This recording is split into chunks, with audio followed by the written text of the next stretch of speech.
Dito ulit tayo sa ating paratang tulungan. So what's up mga kamukha?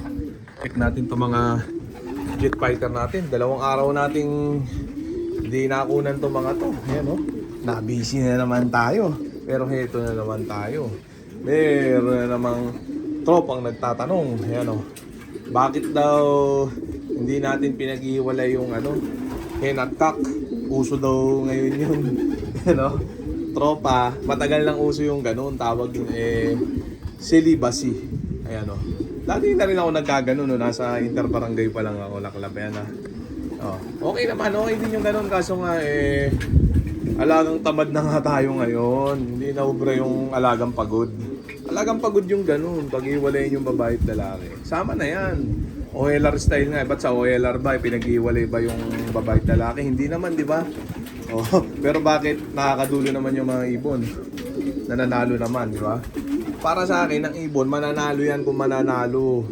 Yan o. Oh. Pero sasabihin ng iba dyan, syempre, dapat pag-iwalayin daw yung babae at lalaki para daw tulungan manalo.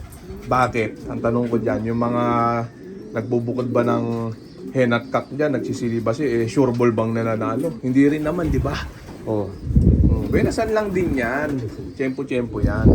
Oh, nung nanalo nga si Crying Bading, yun? Sama babae at lalaki, natural system, OLR style din yun, di ba? Hindi naman natin pinagbukod yung hen at cock, pero bakit nanalo? Baka kung pinagbukod ko yung hen at cock ko noon, baka hindi nanalo yun. O, di ba? So, ganun lang yan, no? Check muna natin sila. Yan ang sagot ko dyan. Pakinin muna natin sila ng matinding chicha nila. Racer mix ni Wingmaster. Basta tayo sa alagang pagod muna tayo, ha. Yan. Titignan natin kung makapagparonda tayo. Mahangin ngayon. Tatahupa lang kasi ng bagyo. Ayan o. Pagka ganun mahangin talaga. Ayan. Ay, mainit ang panahon. Magandang weather kaso sobrang hangin. Tanggalin ko muna tong tubig ng baterya. Ayan, magdamagang inom nila yan sila. Grabe. Sold. Ayan sila mga tropa. Natural system lang tayo. Ayan o, alagang tamad only. Pas sa alagang pagod. Ayan, simple sistema lang tayo. Ayan, matira matibay yan. Ayan o. Yan natin makikita kung sino malupit sa kanila. Tanong lang kayo, mag-comment lang kayo. Ayan o. Nalimutan ko tuloy yung isa pang tanong ng tropa. Masagot na rin sana din eh. Ayan, basta yung nagtanong, lang ako, natural system. Halo-halo na yan, babae at lalaki.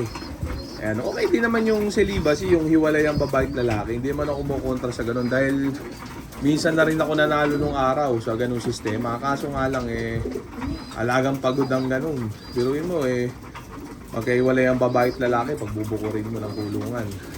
Binagay mo ng division. Tapos unahin mo parondahin yung babae. Okay, yung lalaki. Antayin mo mag-trap, tapos nilarumonda yung yung kabila naman. Paano kung isang oras rumonda yung isa?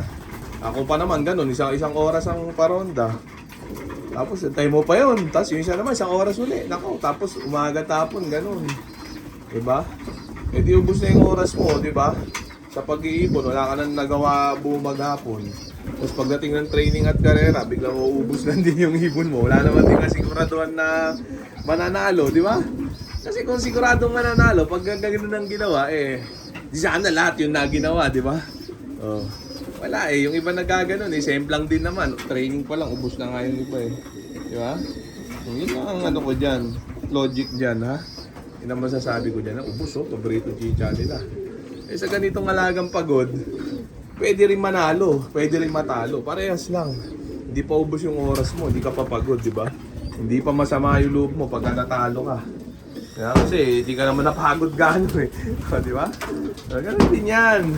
Kaya makakadali rin yan. Malay nyo ngayong season, may makadali na sa mga to.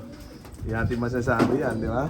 So, may tsamba yung ganitong sistema. Huwag kayo. Ako bumukas nito. Sira na naman tong sliding ko. Naku, nagbukahan, no? Ba yan? Sira-sira na to. Tagpi-tagpi na. Nabulok sa tagal. Ayan, no? Niluma na ng panahon. Grabe, sulit na tong sliding natin. Pukumpunuhin ko na lang mamaya to. Ayan, no? Sira na kasi ulan araw yan Yan, ako, ayaw. Anong nangyari din eh? Paano tayo makakapagparonda? Sira. Dali nga. Check natin. Ako, umi-stack ah. Umi-stack. Ayun, yung alambre. Ano, okay na. Ito naman. Dito lang sila sa kabilang side. Yung tanong lang kayo mga tropa, comment lang kayo. Yan, busy ako ng 2 araw. Oh. Yan, naputol tuloy yung upload natin dito sa YouTube natin, pati sa page natin. Pero pipilitin uli natin mag-araw-araw ha. Yan, medyo maluwag na yung oras natin uli. Kaya kailangan natutukan talaga itong mga to kasi malapit na yung training nila. 1 buwan na lang. Grabe nga, hindi naman tutok na tutok, alagang pagod nga eh. Saktuhan lang. Yan tamang alaga lang. Ito na yung mga jet fighter natin, mga tropa, naka-ronda position na sila. Kaya hindi na natin tagalin pa, kaya rondahin na muna natin yung mga jet fighter natin, mga tropa. Baka parondahin pa ng iba na sila. Gigil na sila. Sige, takag kumahos kahit mahangin.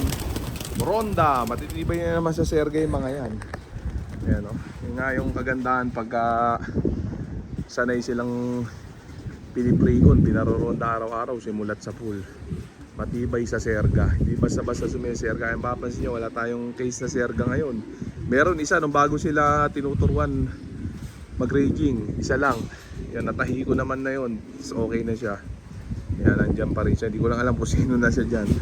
Yan grabe, lalakas raging niya, papuntang Pasig na yan. Tayo sa kabila. Check natin din eh, mainit dyan eh. Sinong tayo din eh, sa tambayan natin. Hindi natin makikita din eh. Pumunta sa Pantang Pasig na.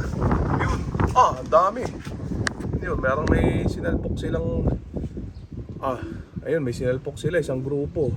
Ayun yung mga nakabaklas na yun Yan, ngayon gusto ng mga jet fighter natin, may mga sinasalpok. Wala, bumaklas agad. Tingnan natin yung marami Yan. Grabe nga magtanong lang kayo mga tropa. Tapos meron tayong online ending, papuno na yung slot sa linggo pa laban, ang bilis mapuno. Yan, maraming tropang nawiwili tumalpak kasi talagang matindihan yung mga nilalatag natin. Yan magaganda na itsura, nananalo pa. Ayan sangka pa. Yan ayun, biikot-ikot. Nawala na yung mga sumalpok sa kanila. Yung sumalpok na grupo nawala na, bumaklas agad. Weak. Yan puntang Pasig yan, gawin yan, malayo na yan Kala nyo malapit yan, malayo yan. Yan, nahagip lang nung camera 3210 natin, pero malayo yan. So okay na siguro yung mga tropa. So dito ko na muna tatapusin tong video na to. Shoutout sa may hinang nilalang. Okay na